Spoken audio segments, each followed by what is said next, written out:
Good morning friends, मैं विकास भट्ट आप सभी का आपके अपने यूट्यूब चैनल SK के मैथ्स क्लासेस पर हार्दिक स्वागत करता हूं। दोस्तों हमारी जो तैयारी है काफ़ी अच्छी चल रही है। निरंतर कंटिन्यू हम अच्छे से अच्छा कंटेंट पढ़ रहे हैं, ट्यूशन भी सॉल्व कर रहे हैं और जो हमारी तैयारी है उसको हम मजबूत करते जा रहे हैं। दोस्तों जैसा आपको पता है कि एग्ज़ाम की डेट डिक्लेयर हो चुकी है, 26 सितंबर को एग्ज़ाम की डेट डिक्लेयर हुई है। तो आगे खिसकती है या नहीं खिसकती है, एग्ज़ाम पोस्टपोन होता है या कैंसिल होता है, वो सब चीज़ें हमें दिमाग में नहीं लानी है, नेगेटिविटी नहीं रखनी है। दिमाग में ये रखना है कि एग्ज़ाम 26 सितंबर को ही होगा और उसी के अकॉर्डिंग दोस्तों वापस हमें तैयारी करनी पड़ेगी और अच्छे तरीके से हमें तैयारी करनी पड़ेगी। ठीक है दोस्तों, तो जो टॉपिक हमारा चल रहा था उसी को हम आगे बढ़ाते हैं, उसी के बारे में हम चर्चा करते हैं। दोस्तों हमारा जो टॉपिक चल रहा था, आपको याद होगा क्या टॉपिक हम पढ़ रहे थे? बीजीय व्यंजक और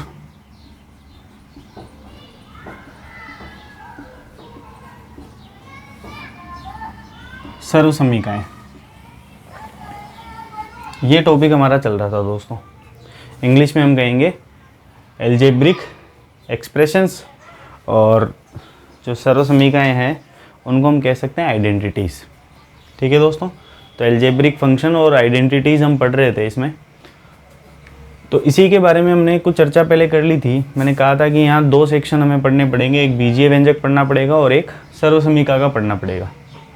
तो यहाँ हमने सबसे पहले बीजीय व्यंजक समझा था दोस्तों कि बीजीय व्यंजक क्या होते हैं, किस प्रकार से उसमें संक्रियाएं हो सकती है।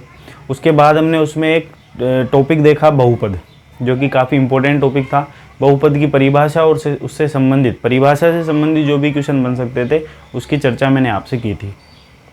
आज के वीडियो में दोस्तों हम उसी टॉपिक को आगे बढ़ाएंगे, यानी हम आज जो है कुछ विशेष चीज़ें लेने वाले हैं जो इस टॉपिक से संबंधित है। जैसे इनकी जो कैलकुलेशन होती है वो किस तरीके से हो सकती है, किस प्रकार के पद इसमें आ सकते हैं, उन सभी के बारे में आज हमें इस टॉपिक से संबंधित क्या करनी है, चर्चा करनी है। जैसे मैं यहाँ एक चीज़ आपको समझाने की कोशिश करता हूँ दोस्तों, ढंग से समझिएगा इसको। बीजीय व्यंजक में या बहुपद में दो प्रकार के पद हो सकते हैं।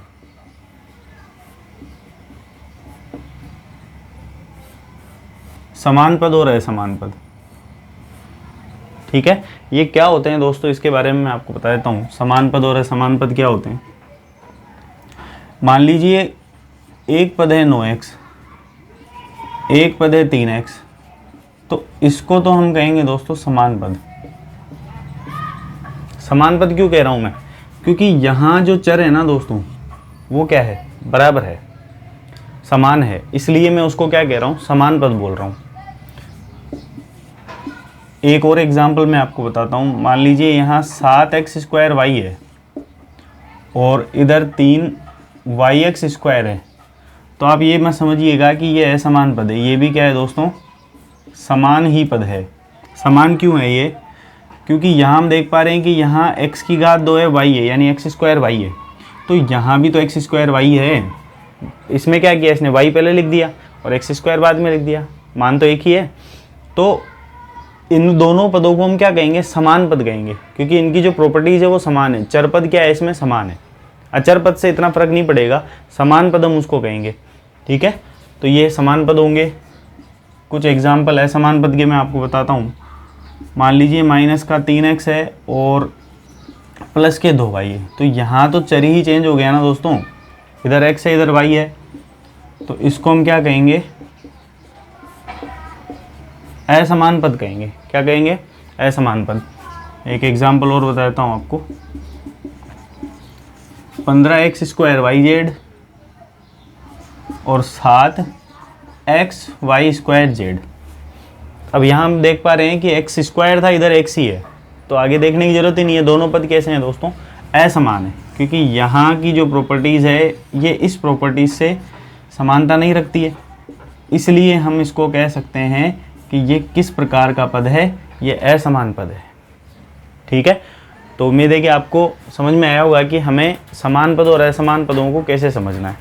ठीक है दोस्तों, तो ये तो थे समान पद और असमान पद। इसके अलावा आपको एक टॉपिक और बता देता हूँ मैं। इसके बाद हमें जो चीज़ें देखनी है ना, वो क्या देखनी है, देखो इसके बाद हमें देखना है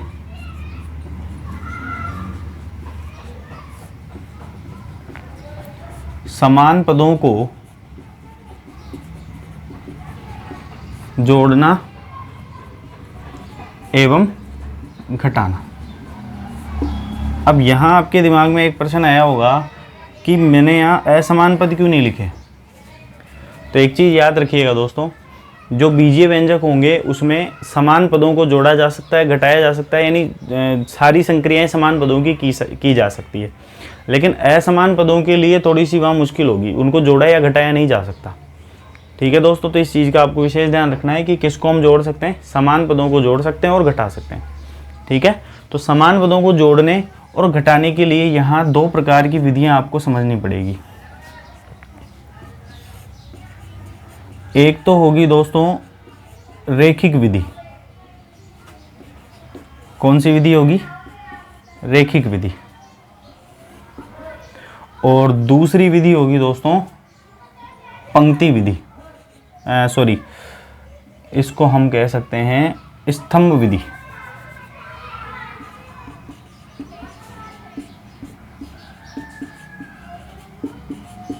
क्या बोल सकते हैं? स्तंभ विधि। रेखिक विधि का दूसरा नाम दोस्तों पंक्ति विधि भी हो सकता है। नाम से पता चल रहा होगा, एक ही पंक्ति में हल होगा या एक ही रो में हल होगा। स्तंभ विधि में स्तंभ के रूप में लिखा जाएगा। ठीक है दोस्तों, और यहाँ हमें यही समझना है कि इनको किस तरीके से हमें हल करना है। ठीक है दोस्तों, तो ये स्तंभ विधि है, इसमें स्तंभ के रूप में लिखा जाएगा और इसमें पंक्ति के रूप में लिखा जाएगा। दो नाम है, रेखिक विधि भी कह सकते हैं और पंक्ति विधि भी कह सकते हैं। ठीक है दोस्तों, तो इसके जो एग्जाम्पल है वो हम देखते हैं क्या हो सकते हैं। तो आप एक काम कीजिए, आप इसको नोट कर लीजिए, फिर मैं आगे की चर्चा करता हूँ उसके बाद में।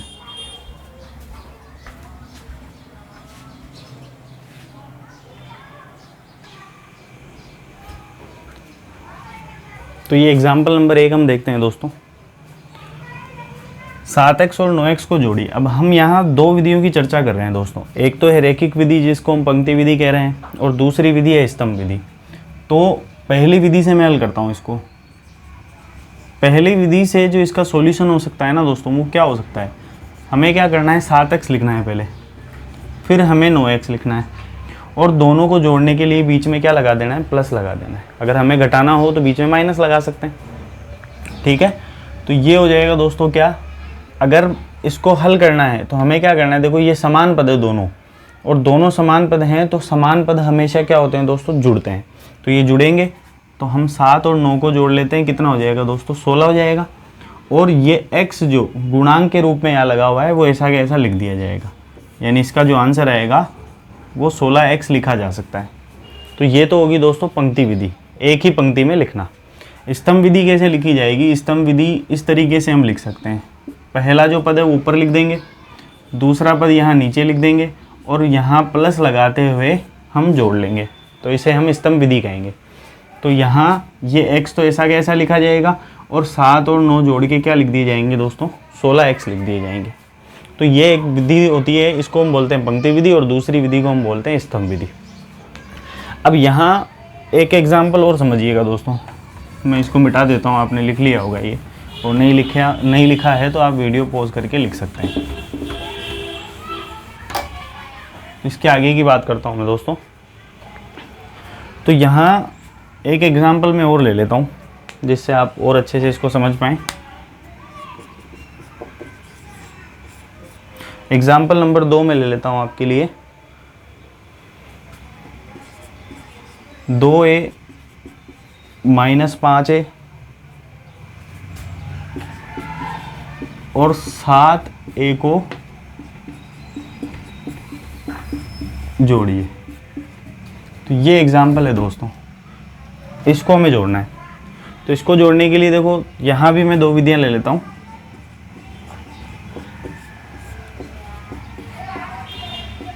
एक विधि में ले लेता हूँ पंक्ति विधि और दूसरी विधि में ले लेता हूँ स्तंभ विधि, जिससे आपके ये जो दोनों विधियां हैं ये क्लियर हो सके दोस्तों। ठीक है, तो ये दोनों विधियां हम ले लेते हैं। तो पहली विधि देखते हैं पंक्ति विधि क्या हो सकती है। तो पंक्ति विधि के लिए हमें क्या करना है दोस्तों, हमें इनको इस तरीके से लिखना है 2a माइनस 5a और 7a। ठीक है, इसके बाद हमें बीच में क्या लगाना है दोस्तों, प्लस लगाना है। जोड़ना है तो प्लस लगाएंगे, घटाना है तो माइनस लगा देंगे। ठीक है, और यहाँ मैं इनमें ब्रैकेट का प्रयोग कर लेता हूँ। ठीक है, अब मैं ब्रैकेट हटाऊंगा तो ये 2a ऐसा कैसा, यहाँ डबल चिन्ह में दिखाई दे रहे हैं, और ऐसी स्थिति में जब ब्रैकेट लगा हुआ हो तो हम इसको गुणा मानते हैं। क्या मानते हैं दोस्तों, गुणा। तो हम प्लस को माइनस से गुणा करेंगे तो ये माइनस आ जाएगा। यानी याद रखना है कि अलग अलग चिन्हों को गुणा करने पे माइनस आता है और समान चिन्हों को गुणा करने पर प्लस आता है। तो ये चिन्ह बदल के किस में कन्वर्ट हो जाएगा दोस्तों, माइनस में। और ये 5a ऐसा का ऐसा हम लिख सकते हैं और प्लस 7a ऐसा का ऐसा लिख सकते हैं। ठीक है दोस्तों, इसके बाद हमें क्या करना है, इसके बाद समान चिन्हों वालों को एक जगह लेना है।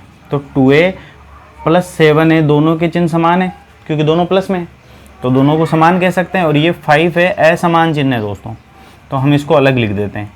तो यहाँ देखिए इन दोनों पे समान चिन्ह है तो ये दोनों तो जुड़ जाएंगे, यानी 2a और 7a जुड़ के क्या हो जाएगा दोस्तों, 9a हो जाएगा। और माइनस 5a ऐसा कैसा, यहाँ हम देख पा रहे हैं कि एक 9a जो है वो प्लस में है और ये माइनस में है, तो इसको घटाने पर क्या हो जाएगा, 9 में से 5 घटाने पर 4 आ जाएगा। और ये a ऐसा कैसा, यानी 4a हमें प्राप्त होगा। परिणाम पर हम चिन्ह किसका लगाएंगे दोस्तों, बड़ी संख्या का। किसका लगाएंगे, बड़ी संख्या का। और बड़ी संख्या यहाँ कौन सी है दोस्तों, 9 है, इसलिए इसका जो आंसर है वो क्या आ जाएगा, 4a आ जाएगा। ठीक है, तो ये तो होगी दोस्तों पंक्ति विधि, जो कि मेरे हिसाब से आपको समझ में आ गई होगी बहुत आसानी से। स्तंभ विधि क्या होगी, तो स्तंभ विधि में हमें इनको स्तंभ के रूप में लिखना है।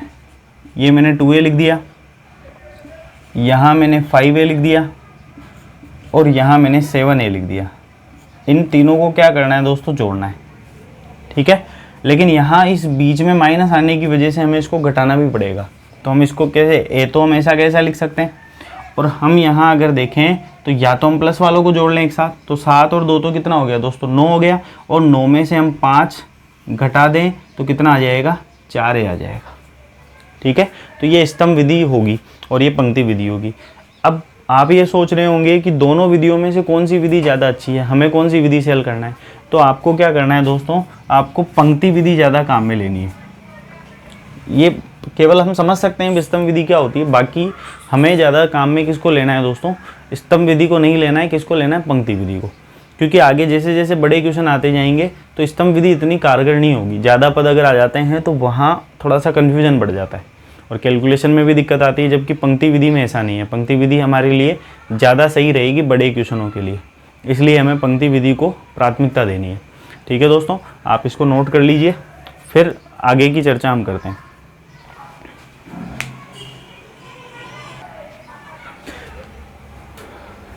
अगले टॉपिक की चर्चा करते हैं दोस्तों। अगला जो टॉपिक है वो क्या है, व्यापक पदों को जोड़ना और घटाना।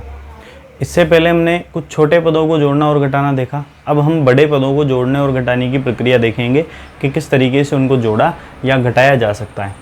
तो ये प्रश्न आपके सामने है दोस्तों, इनका हमें क्या याद करना है, योग याद करना है। तो सबसे पहले मैं यहाँ काम में ले रहा हूँ पंक्ति विधि, कि इसको पंक्ति विधि से कैसे हल किया जा सकता है। और आपको ज़्यादा जो यूज में लेनी है ना दोस्तों, और मैं तो ये कहूँगा कि हमेशा आप पंक्ति विधि यूज में लीजिए। हाँ, देखेंगे जरूर हम कि स्तंभ विधि से कैसे हल कर सकते हैं, बाकी आपको ज़्यादा यूज में लेना है किसको, पंक्ति विधि को, क्योंकि इससे गलती होने की संभावना कम रहेगी और क्वेश्चन भी जल्दी हल होगा। ठीक है, ध्यान दीजिए। तो पंक्ति विधि में कैसे हल करना है हमें, सबसे पहले मैं पहला पद लिख देता हूँ, 5a² plus 16b² c minus 12c² b। ठीक है, 5a² plus 16b² c minus 12c² b।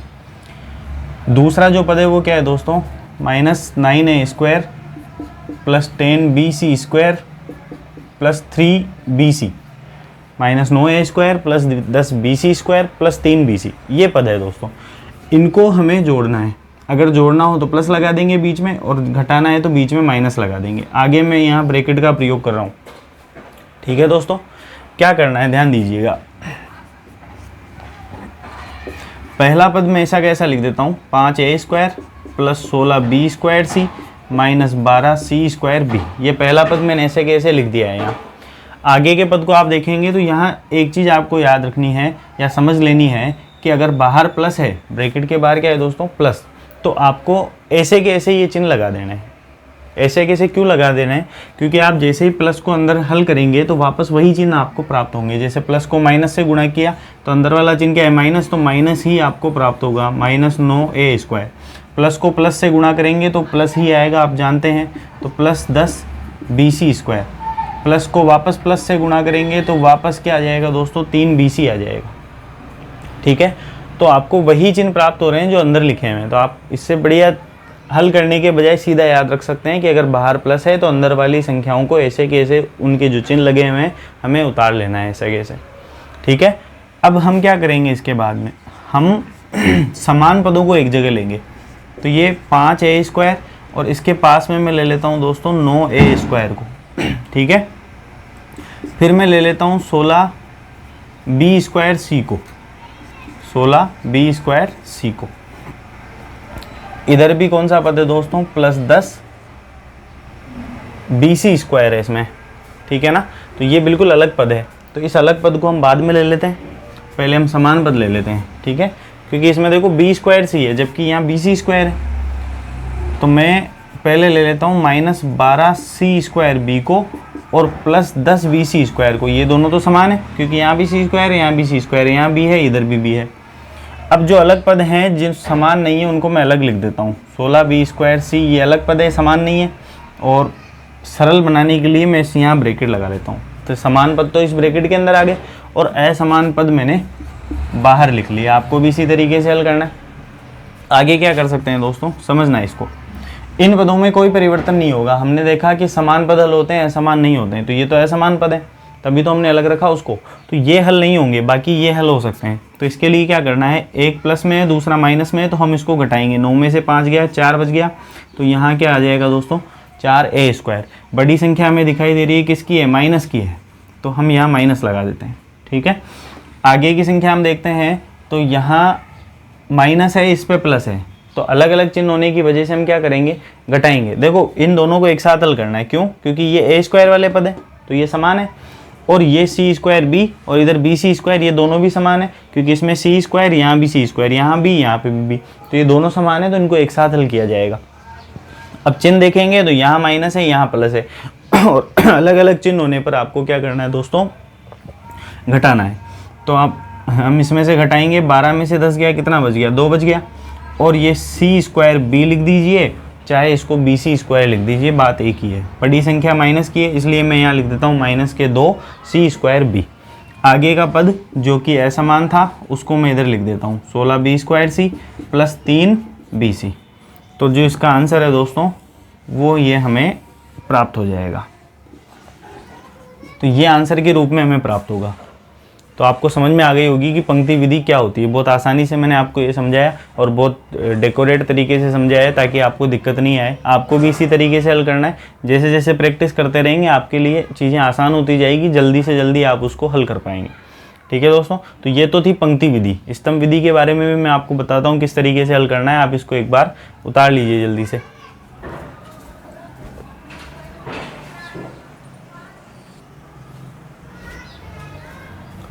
तो स्तंभ विधि आपको बता देता हूँ दोस्तों, स्तंभ विधि किस तरीके से हल होगी।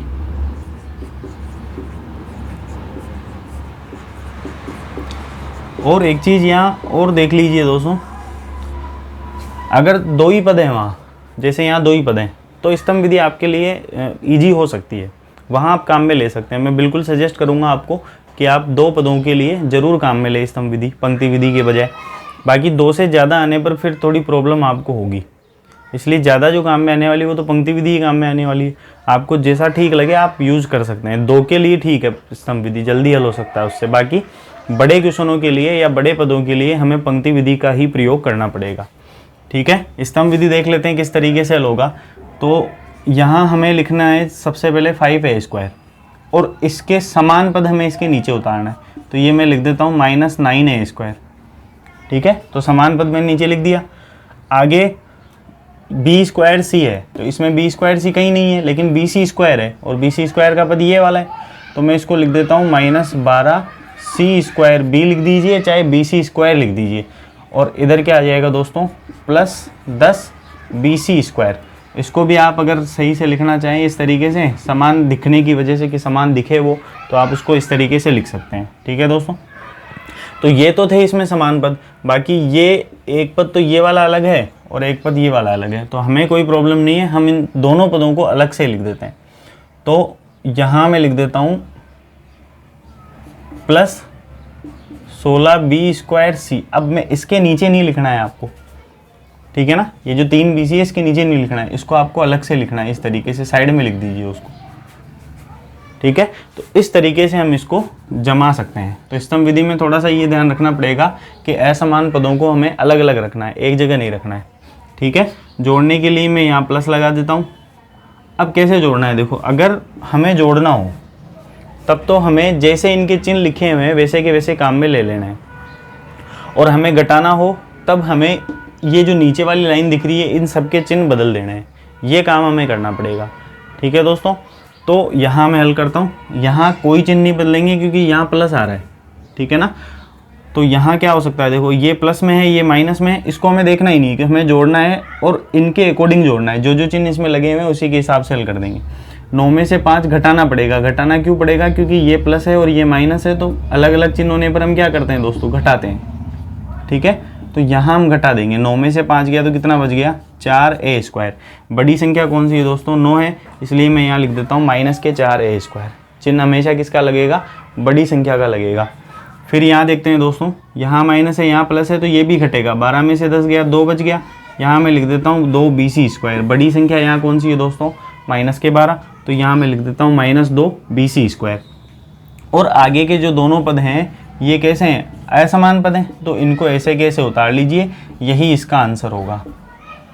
ठीक है, तो आपको जो विधि ज़्यादा इजी लगे वो आप कर सकते हैं, यूज में ले सकते हैं, लेकिन मैं यही सजेस्ट करूंगा कि 2 पद अगर लिखे हुए हैं तब आप उस विधि का प्रयोग करें। कौन सी विधि का, स्तंभ विधि का। लेकिन 2 से ज़्यादा होने पर आपको पंक्ति विधि ही काम में लेनी है, ताकि कन्फ्यूजन न हो। आंसर गलत होने की संभावना बिल्कुल भी नहीं रहेगी पंक्ति विधि के अंदर, लेकिन यहाँ हो सकती है, यहाँ गड़बड़ हो सकती है, क्योंकि आपको सही से उसको जमाना पड़ेगा, चिन्हों का हिसाब देखना पड़ेगा, चिन्ह किस तरीके से लगाने। पंक्ति विधि में ऐसा ज़्यादा दिक्कत नहीं आएगी आपको। ठीक है दोस्तों, तो ये स्तंभ विधि थी, आप इसको नोट कर लीजिए।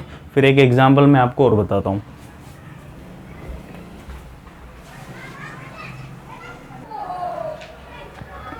ध्यान दीजिएगा दोस्तों, आगे एग्जाम्पल नंबर 2 क्या है, ये प्रश्न हमें दिया गया है जिसमें हमें जोड़ना नहीं है दोस्तों, घटाना है। और दोनों विधियां मैं आपको समझा रहा हूँ कि पंक्ति विधि से कैसे घटा सकते हैं और स्तंभ विधि से कैसे घटा सकते हैं। पंक्ति विधि से किस तरीके से घटाएंगे ये चीज़ देखते हैं पहले। ठीक है, ध्यान दीजिए यहाँ। तो सबसे पहले हमें यहाँ संख्या लिख लेनी है, 7b² -4bc + 10c² + 5b - 9। ठीक है, इसको मैं एक ब्रैकेट में लिख देता हूँ।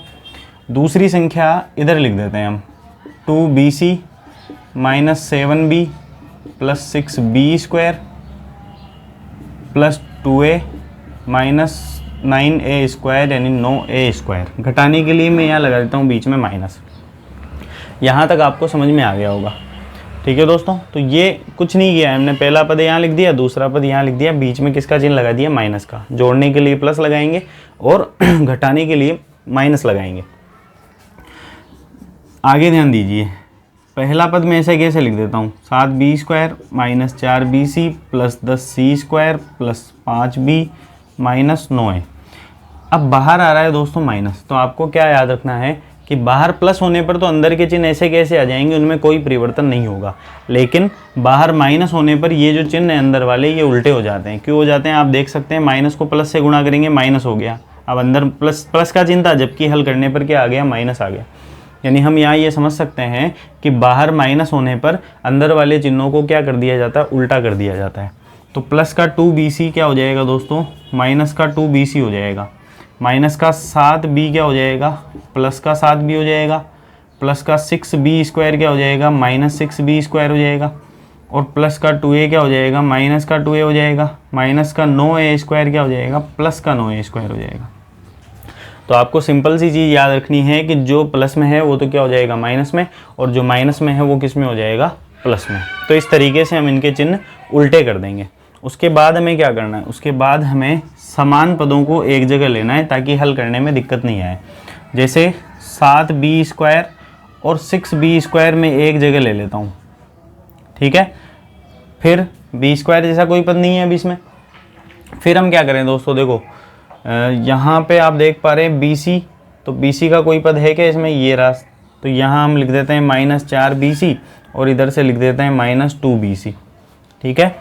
फिर प्लस 10C², C² का कोई भी पद यहाँ नहीं है, ठीक है, तो इसको हम अलग से लिख देंगे। B का कोई पद है, B का पद है तो B वाला लिख देते हैं, 5B प्लस 7B। ऐसा करते समय आप जो अलग पद है उसको इस तरीके से चिन्ह बना के लिख लें ताकि आपको डाउट नहीं हो कि कौन सा पद था जो अलग था, ठीक है। 9a जैसा कोई पद है, बिल्कुल है, ये 9a और -2a, तो माइनस का 9a और माइनस का 2a, ये a वाला पद हो गया दोस्तों। इसके बाद में 2bc हमने काम में ले लिया, 7b भी काम में आ गया, 6b² ये भी काम में आ गया, -2a भी हमने काम में ले लिया, ये 9a², तो 9a² बच गया दोस्तों। a² का कोई पद इसमें नहीं है तो इसको हमें अलग से लिखना है। तो ये दो पद हमें अलग से लिखना है, तो मैं अलग से लिख देता हूँ, प्लस 10c² और प्लस 9a²। यहाँ तक आपको समझ में आ गया होगा कि हमें जो समान पद हैं उनको तो एक जगह ले लेना है और असमान पदों को अलग कर देना है। तो हमें ये काम करना है यहाँ पे, ठीक है। क्या हो सकता है आगे ध्यान दीजिएगा, ये प्लस में और ये माइनस में है तो इसको हमें घटाना है। 7 में से 6 गया तो एक b² बचेगा जिसको हम लिखेंगे b²। बड़ी संख्या 7 है दोस्तों इसलिए प्लस में रहेगा, ठीक है। इन दोनों को हल करते हैं तो ये दोनों पे समान चिन्ह है, इस पे भी माइनस इस पे भी माइनस, तो दोनों को जोड़ लेंगे। 4 और 2 कितना हो गया, 6 हो गया, और BC ऐसा कैसा, बड़ी संख्या 4 है इसलिए किसका चिन्ह लगा देंगे, माइनस का। फिर इन दोनों पे भी समान चिन्ह, इनको भी जोड़ लेंगे। 5 और 7 कितना हो गया दोस्तों, 12b हो गया, और बड़ी संख्या 7 है इसलिए यहाँ क्या लिख देंगे, प्लस 12b लिख देंगे। इन दोनों को हल करते हैं तो यहाँ भी समान चिन्ह है, ये भी जुड़ जाएंगे। 9 और 2 क्या हो गया, 11a हो गया, बड़ी संख्या 9a है इसलिए यहाँ भी क्या लगा देंगे, माइनस लगा देंगे।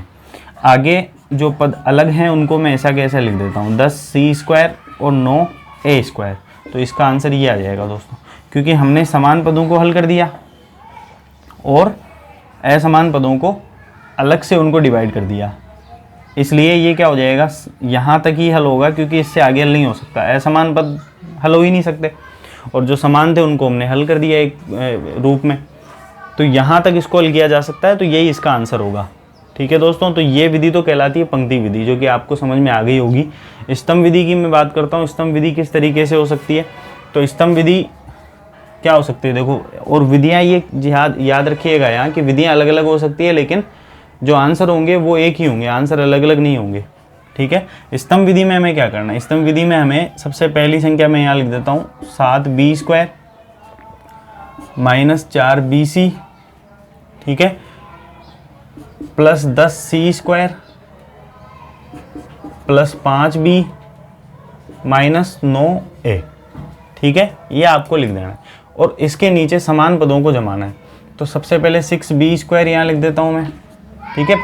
पहला जो पद है उसको तो आप ऐसे कैसे लिख लें, दूसरे को फिर सही से जमाएं उसके नीचे, ठीक है। तो 2bc, इसके 2bc पहले था लेकिन हम बाद में लिखेंगे। हम पहले किसको लिखेंगे, b² वाले पद को लिखेंगे, बाद में bc का पद है तो bc वाला पद कौन सा हो गया, प्लस 2bc हो गया। c² का कोई पद है यहाँ, तो c² का इसमें तो है लेकिन इसमें कोई पद नहीं है तो इसको ऐसा कैसा रहना दो। 5b, b का कोई पद है इसमें, बिल्कुल है, -7b, तो ये -7b यहाँ लिख देंगे, ठीक है।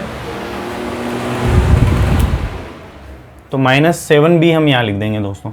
इसके बाद हमें क्या करना है, a का कोई पद है, बिल्कुल है, a का पद ये रहा, +2a, तो ये मैं लिख देता हूँ यहाँ +2a।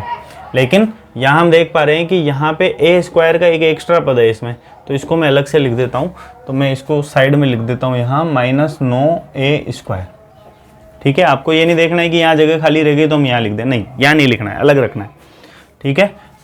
तो इस तरीके से हमें इसको जमाना है सबसे पहले तो, ठीक है। इसको घटाने के लिए यहाँ मैं लगा देता हूँ माइनस का चिन्ह, अब यहाँ एक चीज़ समझिएगा, अगर यहाँ हमें जोड़ना होता तब तो ये चिन्ह ऐसे कैसे काम में आ जाते, इनके चिन्हों में कोई परिवर्तन नहीं होता, लेकिन इस माइनस की वजह से ये चिन्ह बदल जाते हैं। जैसे हमने यहाँ भी तो बदले, अंदर के सारे चिन्ह उल्टे कर दिए, तो यहाँ भी हमें यही करना है, इनके चिन्ह क्या कर देने, उल्टे कर देने। तो इनके चिन्ह अगर हम उल्टे करते हैं तो क्या हो सकते हैं, देखिए यहाँ प्लस का चिन्ह है तो इसका चिन्ह तो क्या हो जाएगा दोस्तों, माइनस हो जाएगा। यहाँ प्लस है तो ये भी क्या हो जाएगा, माइनस। यहाँ माइनस है तो ये भी क्या हो जाएगा, प्लस। ये प्लस है तो ये क्या हो जाएगा, माइनस। और ये माइनस है तो ये क्या हो जाएगा दोस्तों, प्लस हो जाएगा।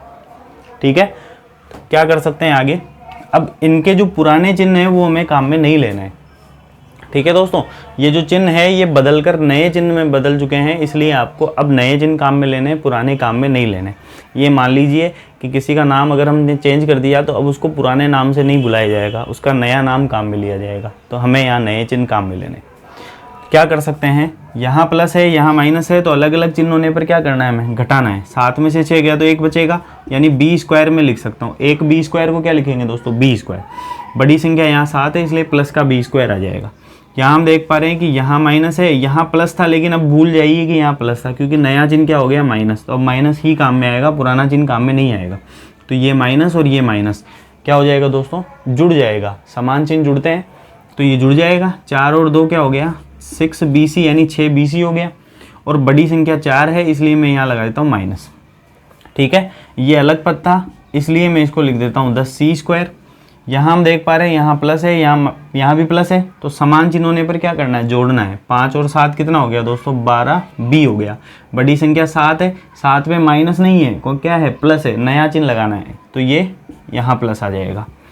यहाँ माइनस है, यहाँ भी माइनस है, ये भी समान चिन्ह है इसलिए जुड़ जाएंगे। 9 और 2 कितना हो गया, 11 हो गया। ए ऐसा कैसा मैं लिख देता हूँ, तो ये 11A बन गया।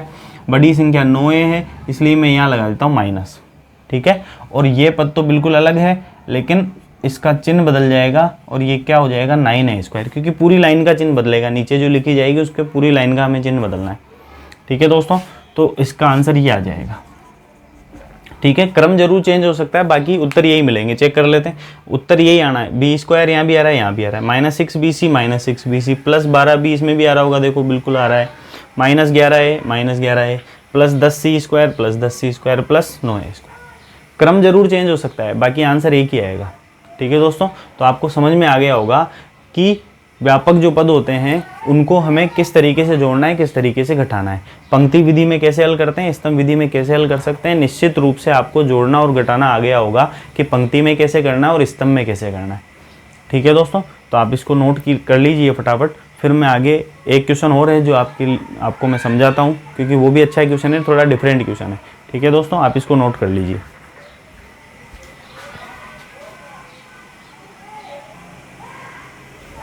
तो आज के सेशन के अंतिम एग्जाम्पल की चर्चा कर लेते हैं दोस्तों।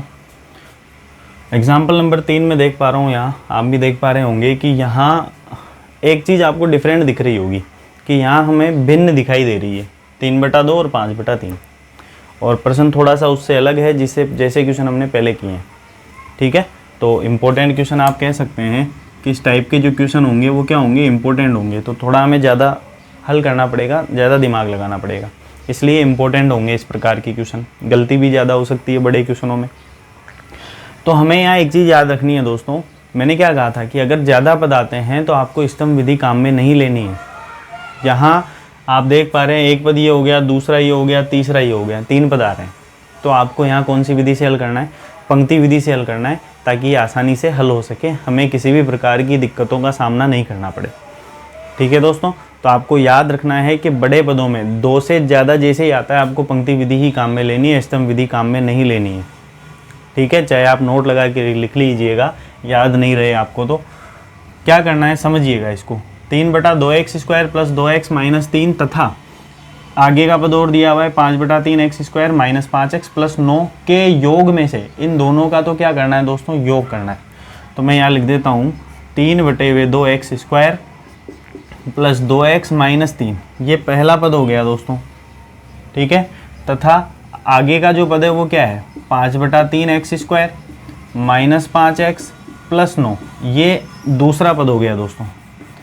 और इन दोनों का हमें क्या करना है, योग करना है। तो मैं योग के लिए यहाँ लगा देता हूँ बीच में प्लस। बात आ गई आपके समझ में से में से मतलब क्या हुआ, इन दोनों के योग में से, यानी इन दोनों का योग जो आएगा उसमें से फिर हमें इसको घटाना है। तो मैं इस पद को तो दोनों को एक साथ ले लेता हूँ। दोनों को एक साथ लेने के लिए मैं यहाँ मझला ब्रैकेट लगा देता हूँ। तो जो भी परिणाम हल करने पर आएगा वो इसके अंदर आ जाएगा। ठीक है, इस परिणाम में से जो परिणाम यहाँ से हमें प्राप्त होगा उसमें से हमें घटाना है। घटाने के लिए मैं क्या लगा देता हूँ, माइनस लगा देता हूँ। और आगे का पद ऐसा कैसा लिख देता हूँ, 11/6 x स्क्वायर माइनस 3x और प्लस 7। तो इस तरीके से तो हमें इसको जमाना है दोस्तों। तो आपके समझ में आ गया होगा इन दोनों के योग में से। तो दोनों के योग का मतलब क्या हो गया, दोनों को जोड़ना है। तो इसको मैंने पहला पद दे दिया, इसको दूसरा पद दे दिया, बीच में किसका चिन्ह लगाएंगे, प्लस का। घटाने पर देखो आगे क्या कह रहा है, में से इस पद को घटाइए। घटाने के लिए हम माइनस का चिन्ह लगाएंगे और कौन से पद को घटाना है उसको हम आगे ब्रैकेट में लिख देंगे। तो उम्मीद है कि यहाँ तक आपको समझ में आया होगा कि हमें किस तरीके से उसको जमाना है। ठीक है, सबसे पहले हम हल करेंगे इन दोनों को कि इन दोनों का योग क्या आ सकता है। योग के लिए हमें क्या करना है, देखो हमें यहाँ दिख रहा है कि एक्स स्क्वायर के दो पद हैं। तो मैं इसको इस तरीके से लिख देता हूँ, ये एक्स स्क्वायर हो गया, इसको तो मैंने कॉमन ले लिया क्योंकि वो अलग से देखो यहाँ भी है यहाँ भी है, तो मैंने एक्स स्क्वायर कॉमन ले लिया। और संख्या को मैं यहाँ लिख देता हूँ 3/2 प्लस 5/3। जोड़ना है ना दोनों को, तो जोड़ने के लिए मैं क्या लगा दूंगा, प्लस। वापस समझिएगा, दो पद हैं यहाँ, 3/2 एक्स स्क्वायर 5/3 एक्स स्क्वायर। देखो एक लाइन बढ़ सकती है, अगर आप चाहो तो समान पदों को एक जगह ले सकते हो, लेकिन उसके लिए एक लाइन बढ़ेगी, कैलकुलेशन ज़्यादा करनी पड़ेगी। ठीक है, तो बड़े क्वेश्चनों में आपको शॉर्ट में ज़्यादा करना है, फिर समझ में भी आ जाए और ज़्यादा शॉर्ट भी नहीं हो, समझ में आ जाना चाहिए। तो क्या करें, एक्स स्क्वायर जो समान पद है उसको तो आप बाहर लिख लीजिए, बीजीय व्यंजक को तो बाहर लिख लीजिए। तो मैंने एक्स स्क्वायर बाहर लिख लिया, उस संख्या को मैंने लिख दिया अंदर। तो 3/2 पहली संख्या है और दूसरी संख्या है 5/3। क्लियर है यहाँ तक? यहाँ मझला ब्रैकेट लगाते हुए चलते हैं। फिर आगे देखिए, प्लस का 2x है और दूसरी संख्या है माइनस का 5x। ठीक है, और यहाँ लगा हुआ है प्लस। अब समझिएगा इसको, प्लस का 2x ऐसा कैसा, यहाँ बाहर प्लस लगा हुआ है तो प्लस को माइनस से गुणा करने पे माइनस, तो मैं इसको लिख सकता हूँ माइनस के 5x। ठीक है, या इसको ऐसे समझ लीजिए कि बाहर प्लस है तो ये चिन्ह ऐसे कैसे आएंगे, इनमें कोई परिवर्तन नहीं होगा। तो माइनस का 5x ऐसा कैसे, जैसा आपको ठीक लगे आप समझ सकते हैं। आगे ये माइनस का 3 और ये प्लस के 9 मैं डायरेक्ट लिख देता हूँ क्योंकि यहाँ प्लस है, चिन्ह की कोई दिक्कत नहीं होगी, उल्टे नहीं होंगे। ठीक है, तो इस प्रकार से ये संख्या आ जाएगी। चाहे तो आप ब्रैकेट लगा लें, नहीं लगाना चाहते तो ऐसे कैसे लिख सकते हैं। यहाँ अगर ब्रैकेट लगाना चाहते हैं तो ये -3 ये आ गया ब्रैकेट। अब आप यहाँ देख पा रहे हैं यहाँ कोई चिन्ह नहीं आ रहा, कोई नहीं आ रहा, तो आपको क्या लगाना है बीच में, प्लस। ठीक है, अगर आप यहाँ गलती से भी माइनस लगा देंगे तो फिर इनके चिन्हों पे बहुत फर्क पड़ेगा, उसका उल्टे हो जाएंगे वो। इसलिए आपको अगर कोई परिवर्तन आगे के पद में नहीं चाहिए तो आपको क्या लगाना है, प्लस लगाना है। तो यहाँ आप क्या लगाएंगे, प्लस लगाएंगे। ठीक है, तो यहाँ मैं लगा देता हूँ ब्रैकेट और आगे का पद में ऐसा कैसे लिख देता हूँ या हल कर देता हूँ। माइनस को अंदर गुणा करेंगे तो ये चिन्ह उल्टे हो जाएंगे। तो ये 11/6 एक्स स्क्वायर माइनस में हो गया, अंदर प्लस में, बाहर आते ही माइनस हो जाएगा। माइनस का 3x क्या हो जाएगा, प्लस का 3x हो जाएगा। और प्लस के 7 क्या हो जाएंगे दोस्तों, माइनस के 7 हो जाएंगे। ठीक है, आगे क्या करना है, देखो इसको हमें हल करना है। हल करने के लिए हमें लैसे लेके हल करना पड़ेगा। 3 और 2 का लैसे क्या आ गया दोस्तों, 6 आ गया। 2 को भाग लगाना है हमें 6 में, तो 2 तिया 6, 3 को 3 से गुणा करेंगे 9 आ जाएगा। बात समझ में आ रही है, लैसे लेके हल करना है। 2 को भाग लगाए हमें 6 में, 2 का भाग लगाया तो 2 तिया 6 3 आ जाएगा। 3 को हमें अंश से गुणा करना है तो 3 × 3 कितना हो गया, 9 हो गया। फिर भाग लगाना है, 3 का भाग लगाना है 6 में, यानी हर का भाग लगाना है किसका, 3 का। 3 दूने 6, 2 को 5 से गुणा करेंगे कितना आ गया, 10 आ गया। तो ये आ गया 9 + 10/6 का एक्स स्क्वायर। ठीक है, ये ब्रैकेट में ऐसे कैसे रहने देता हूँ यहाँ। प्लस आगे के पद गोल करते हैं, ये माइनस में ये प्लस में, तो घटाना पड़ेगा। 5 में से 2 गया तो कितना बच गया दोस्तों, 3x बच गया। लेकिन यहाँ बड़ी संख्या माइनस के 5 है, इसलिए यहाँ क्या बचेगा, -3x बचेगा।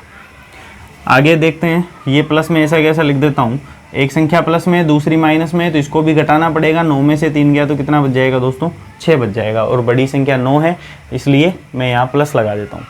ठीक है, या चिन्ह नहीं लगाएंगे तो प्लस ही माना जाएगा। ये ब्रैकेट में बंद कर देता हूँ, आगे की संख्या में लिख देता हूँ 11/6 x square plus 3x minus के 7। क्लियर है दोस्तों?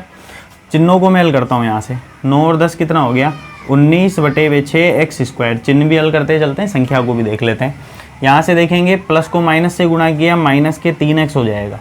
ठीक है, फिर +6, दोनों चीज़ें हैं, देखो प्लस है तो या तो उसको डायरेक्ट लिख दो या फिर गुणा करके लिख दो। प्लस को माइनस से गुणा करेंगे माइनस, या फिर प्लस की वजह से ये ऐसा कैसा, जैसा आपको ठीक लगे वैसे आप समझ सकते हैं, ठीक है।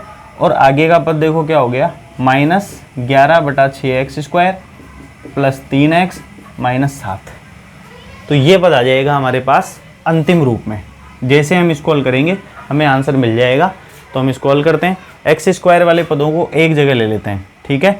तो जैसा हमने ऊपर किया ना वैसे ही हम इसको भी हल कर सकते हैं। किस तरीके से, x² ले लीजिए कॉमन और गुणांकों को लिख दीजिए यहाँ पे। पहला गुणांक क्या आ जाएगा दोस्तों, 19/6 आ जाएगा, और दूसरा गुणांक क्या हो जाएगा, 11/6 हो जाएगा। चिन्ह हम देख पा रहे हैं 19/6 पे प्लस है, इस पे माइनस है, तो मैं यहाँ लगा देता हूँ माइनस। बात आ गई आपके समझ में कि 19/6x² और 11/6x² में से x² कॉमन है, तो मैंने x² कॉमन ले लिया, और ये 19/6 पहले का गुणांक है और -11/6 दूसरे का गुणांक है, ठीक है। आगे चलते हैं। आगे हम देख पा रहे हैं कि एक तो माइनस का 3x है, एक प्लस का 3x है, तो इसको तो देखने की जरूरत ही नहीं है, ये कट जाएगा दोस्तों, ठीक है। असमान चिन्ह हो और संख्या समान हो तो ऐसी स्थिति में वो कट जाती है, 0 हो जाती है। तो ये माइनस का 3x और प्लस का 3x कट जाएगा, बचा क्या, प्लस का 6 और माइनस के 7। तो मैं यहाँ लिख देता हूँ +6 और -7। यहाँ किसी प्रकार की ब्रैकेट की हमें आवश्यकता नहीं है वैसे तो, ठीक है। तो क्या हो जाएगा, देखो इसको लैसे लेके हल करना है, तो लैसे कितना आ गया, 6 आ गया। ब्रैकेट में ऐसे कैसे ले लेता हूँ, इस 6 की वजह से देखो 6 में भाग लगाओगे 6 का, तो 6 कम 6 1 आ गया, 1 को 19 से गुणा करेंगे 19 हो गया। फिर भाग लगाओगे तो 6 कम 6, 1 को 11 से गुणा करोगे तो 11 हो जाएगा, और बाहर x² ऐसा कैसा। आगे देखते हैं, ये माइनस का है ये प्लस का है, तो ये घट जाएगा, 7 में से 6 गया तो 1 लिख देता हूँ। बड़ी संख्या माइनस के साथ है इसलिए यहाँ लिख दिया मैंने -1, ठीक है। और ये हल करने पे क्या आ गया दोस्तों, 19 में से 11 गया, कितना बच जाएगा, 8 बच जाएगा। तो ये मैं लिख देता हूँ 8/6 x² माइनस का 1, ठीक है। यहाँ हम देख पा रहे हैं कि ओवरऑल हो सकता है, तो उसको काट दीजिए, 2 चौके 8, 2 तिया 6, तो इसको हम लिख सकते हैं या 4/3 x² माइनस 1। तो ये आपको आंसर के रूप में मिल जाना चाहिए, ठीक है। तो ये इसका आंसर बिल्कुल सही है, मैंने आंसर चेक कर लिया है, इसका यही आएगा, 4/3 x² माइनस 1 आपको आंसर के रूप में प्राप्त होगा।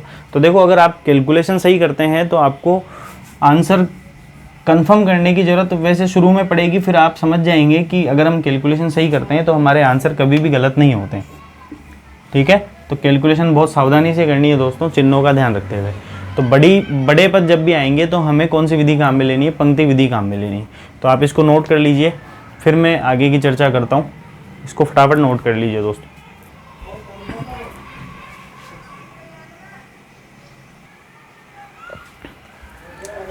तो आपने इसको नोट कर लिया होगा दोस्तों। उम्मीद है कि आज के जो क्वेश्चंस थे, जो भी टॉपिक मैंने आज लिया, वो आपको पूरी तरह से समझ में आया होगा।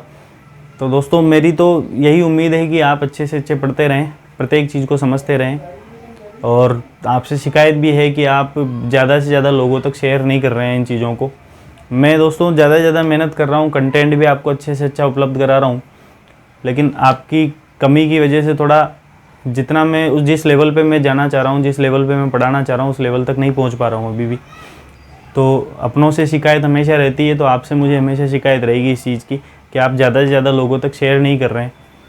तो आपको इसी तरीके से अगर अच्छे से अच्छा कंटेंट चाहिए, ज़्यादा से ज़्यादा अच्छी नॉलेज चाहिए, इजी तरीके से हमें क्वेश्चन हल करने हैं, तो जुड़े रहिए SKK मैथ्स क्लासेस से।